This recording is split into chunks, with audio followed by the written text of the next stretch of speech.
हम लोग पढ़ रहे हैं हिंदी साहित्य का इतिहास। हिंदी साहित्य के इतिहास में आज पढ़ते पढ़ते हम लोग सिद्ध साहित्य तक पहुँच चुके हैं। आज पढ़ेंगे सिद्ध साहित्य। देखते हैं, सिद्ध साहित्य का अर्थ है मंत्रों अथवा तंत्र साधना के माध्यम से सिद्धि प्राप्त करने वाले को ही सिद्ध कहते हैं। सिद्ध साहित्य में जो है आदिकाल में बौद्ध धर्म की महायान शाखा के वज्रयानी या सहजयानी कवियों द्वारा अपने धर्म का प्रचार प्रसार करने के लिए जिस साहित्य की रचना जनभाषा में हुई उसे सिद्ध साहित्य के नाम से जाना जाता है। सिद्धों के बारे में जानकारी सबसे पहले वर्ण रत्नाकर में मिलता है। वर्ण रत्नाकर से प्राप्त होता है। सिद्धों का समय 8वीं सदी से लेकर 13वीं शताब्दी तक माना जाता है।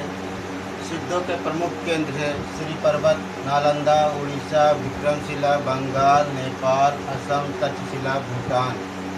पहले उसको भोट देश कहते। बाद में मुस्लिम आक्रमणकारियों के आक्रांत से होकर ये लोग भोट देश की तरफ जाने लगे, यानी कि भूटान की तरफ चले गए। आगे पढ़ते हुए देखते हैं कि सिद्धों की जनसंख्या 84 मानी जाती है। इसमें प्रथम सिद्ध कवि कौन है? शरपा को माना जाता है और अंतिम सिद्ध कवि मत्स्येंद्रनाथ को माना जाता है। सिद्धों में 4 महिलाएं जिन्हें योगिनी भैरवी कहा जाता था, उनका नाम है इस प्रकार: लक्ष्मीकरा, मणिभद्रा, मेघलापा, कनकलापा। आचार्य रामचंद्र शुक्ल ने 3 ही माना है, लक्ष्मीकरा, मणिभद्रा, कनकलापा को ही। मेघलापा को आचार्य रामचंद्र शुक्ल नहीं मानते हैं। सिद्ध और नाथों में गिने जाने वाले कवि, सिद्धों में भी वही कवि पाए जाते हैं और नाथों में भी वही कवि पाए जाते हैं। जैसे नाम है मत्स्येंद्रनाथ, जालंधरनाथ, इनका जालंधरपा भी नाम मिलता है कहीं कहीं, नागार्जुन, चरपटनाथ, गोरखनाथ। ये 5 जो सिद्ध कवि है, ये सिद्धों में भी इनका नाम मिलता है और नाथों में भी इनका नाम मिलता है।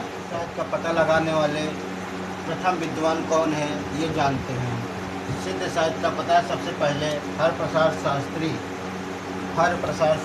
ने 1907 ईस्वी में नेपाल से प्राप्त किया था तथा उन्होंने 1917 ईस्वी में सिद्धों की वाणियों का संकलन बौद्ध गान ओ दोहा के नाम से प्रकाशित करवाया था और बाद में क्या कहते हैं बंगाक्षरों में भी प्रकाशित करवाया था। आज की वीडियो यहीं तक। धन्यवाद। कल और पढ़ेंगे सिद्धों के बारे में।